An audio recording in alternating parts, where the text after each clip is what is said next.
The original Skyward Sword was a game all too eager to use the Wii Motion Plus to its fullest potential, which apparently included sticking it in places it didn't belong. The game also forced you to awkwardly angle your wrist and flap the Wii Remote to fly a bird, awkwardly angle your wrist to swim, awkwardly angle your wrist to pilot the Beetle, awkwardly angle your wrist to insert a key into a door. Are you fucking kidding me? I could replay Skyward Sword and deal with the constant misalignment of the Wii Remote, awkwardly flapping my wrist to control the loft wing, and a whole host of structural problems that I'll get into later. Or I could play any of the other 3D Zelda games and not do that. I always ended up choosing any of the other 3D Zelda games. The reduced interruptions from Fi are absolutely magnificent. I never found myself getting annoyed by her over the course of the game, because instead of popping out to give me advice I didn't even want, like, sorry, okay, I'll use the big ugly purple border, just don't yell at me. In Wind Waker, your sister getting kidnapped is a solid starting motivation, but you don't spend a ton of time getting to know her in the beginning of the game. And for most of the first act, you just kind of forget about her while you go to the islands your talking boat tells you to go to in order to get some shiny pearls. And in Twilight Princess, Ilia is boring and rude, and I couldn't care less about her, and these kids are kind of generic and whatever. Also, Malo is definitely Satan, so I don't really want to save him. I think he'll be fine on his own. Actually, Satan! That's uncalled for. I'm personally more invested in helping Midna along and figuring out what happened to her and why this kingdom has been bathed in twilight.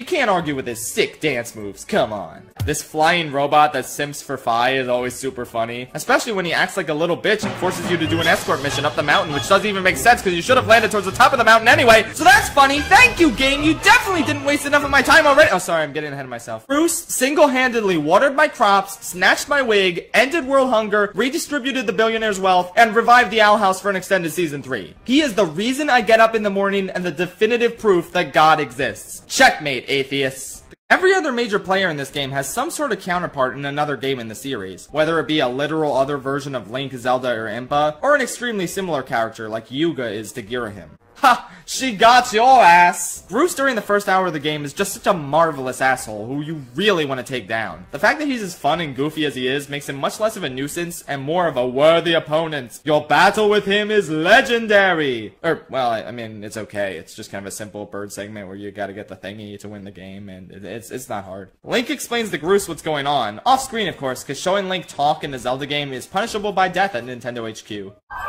Master, a report. I calculate a 69% probability that we can save Zelda by creating a beautiful website that advertises the fact that she is missing, and that people should be on the lookout for her. I highly recommend using Squarespace in order to create this beautiful website. Here is more information about Squarespace, presented in a convenient advertisement format. Bada boom! Best art style in a Zelda game ever. Even better than Wind Waker's, I will fight you on that. At the end of it, you're told your princess is in another castle. Tough, but fair. Do I mean hotter in terms of temperature, or in terms of sexiness?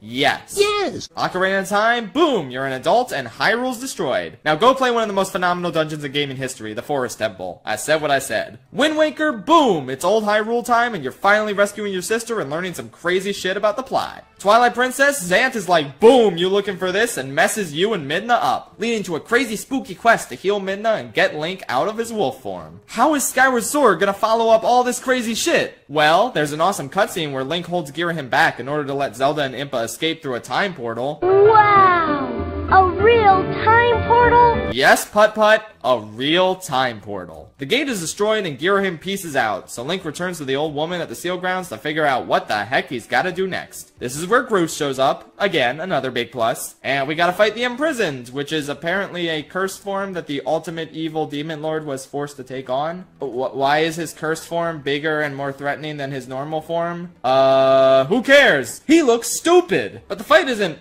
bad. It's pretty easy to slash his toes and defeat him once and for all. Let me repeat that. Once and for all. Is there a new area for you to explore and find this liquid refreshment at? Ha! No, you just have to backtrack through the first dungeon again and fight some mini-bosses that are already used elsewhere in the game. This entire dungeon is wonderfully creative and a cool change of pace from most Zelda dungeons. It feels like a really cool swashbuckling adventure, culminating with a sea monster taking over the ship. And insert Mike Wazowski joke here. I feel like all the best Mike Wazowski jokes were used back in 2012. You're green with it! You're green with it! This fight's actually kind of fun though, not gonna lie. The design may be stupid, but it's satisfying to shoot this thing in the eye and cut out its tentacles.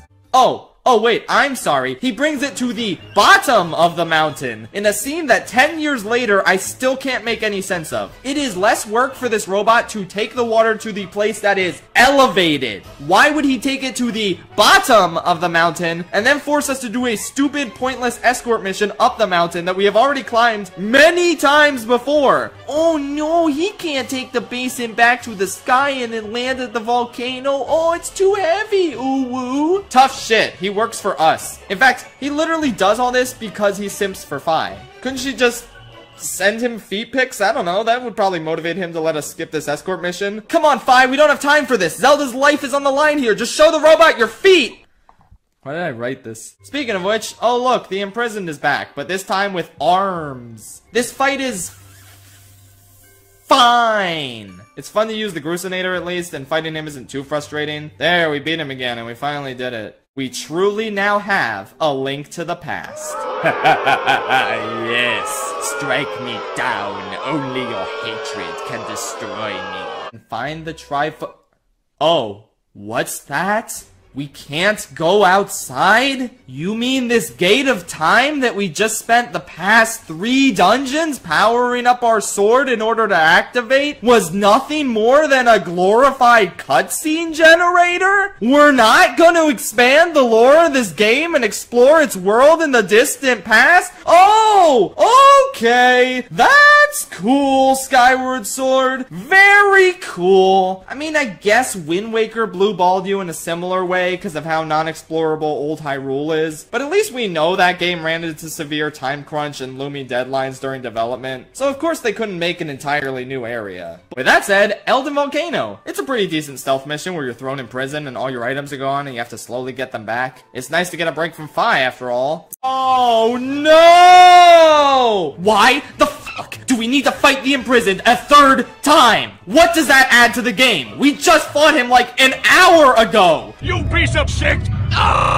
Welcome to the worst boss battle in Zelda history and one of the worst I've ever fought in a video game. He moves way too fast, and the Grusinator doesn't stun him for nearly long enough to slice up all his toes, meaning you have to sit there and wait for Grus to charge it up again. You can't slice the toes if he's not stunned because of these ridiculous, impossible to dodge shockwaves. Then when you get the toes sliced, this motherfucker takes up the entire space, so you gotta go all the way around and hope he doesn't stand back up before you get to the seal on his forehead. You can bypass all that by jumping on top of his head and going straight for the seal, but it's still a pain to keep ahead of him enough to make it to a geyser and reach a higher level without getting hit by these damn shockwaves. Then the dumb bitch starts flying and you gotta bomb it out of the sky, but oh no, the bomb supply has been cut off. So you gotta race up there and let Grus catapult you on top of this guy's forehead. It's somewhat satisfying to land on top of the thing, sure. That's the one bright spot in an ocean of shit. But if you miss this shot, you won't have enough time to try again because of how rapidly this piece of approaches the temple. This 3rd battle with the worst Zelda boss of all time is the absolute low point of the game, and maybe the entire series. That's not even an extreme opinion. Every Zelda fan I know hates the imprisoned. It's just a colossal failure of imagination and game design. Taking a super cool concept of a cursed Demon King and turning it into a Sesame Street-ass kaiju. Remember, don't let this thing taint your boss rush mode. Do the Thunder Dragon thing first and you won't have to refight it. At least it can't get any worse.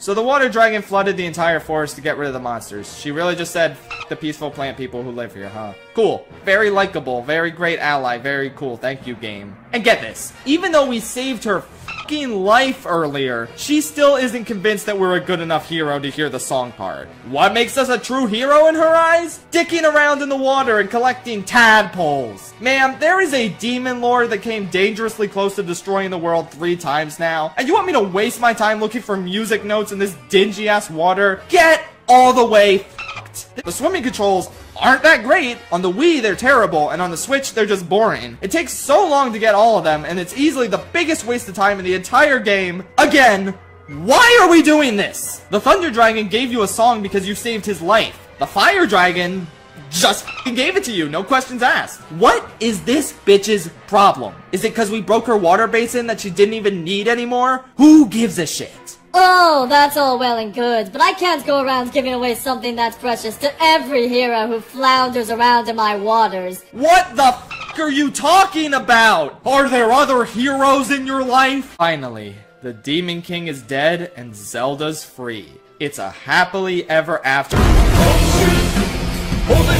Yeah, we never really dealt with Girahim, did we? So after insulting Groos's hair, which is the funniest interaction in recorded history, he takes Zelda back to the past, where Demise is still alive, in order to resurrect him there. And Link has to do battle with a horde of enemies. The fact that the Lord of all evil acknowledges Groos as a worthy adversary to stand against him is truly incredible. Masterpiece moment. And the way Groos's theme is integrated into the heroic cutscene music. Oh my god, music is so cool. Demise curses Link and Zelda's descendants, and we all know where that goes. And finally, the evil is defeated, with what's left of Demise being stored in the Master Sword. And like, I'm not saying that means the Master Sword is cursed, but bad shit always seems to happen right after Link grabs it in every game, huh? Oh well, let's not worry about that. In the original Skyward Sword, Fi is just the worst. She's not hated for her personality, because she doesn't have one. She is an emotionless robot through and through, only dealing in facts and percentages throughout the entire game. That would be fine in and of itself. It's not as great as a dynamic character with their own arc over the course of the game like Midna or Tattle, but it's perfectly serviceable and unintrusive. And by unintrusive, I mean completely intrusive! Fi never backs the f*** off, constantly giving you unwanted hints and advice that you don't need 90% of the time. Her interruptions add nothing but annoyance since she has no endearing personality for you to latch onto. It's like having Clippy as your partner. Have fun, dick nips. Sometimes Fi has the occasional funny description of a character, and I remember her initial reaction to the simp robot was pretty humorous. But besides these brief glimpses of humanity, you just get nothing to work with in terms of her character. Her design is cool, but that's about it. She's just an annoying supercomputer in your pocket who won't stop notifying you about everything, and there's no way to turn these notifications off. Unless, of course, you wait 10 years and pay even more money than you initially paid for this adventure.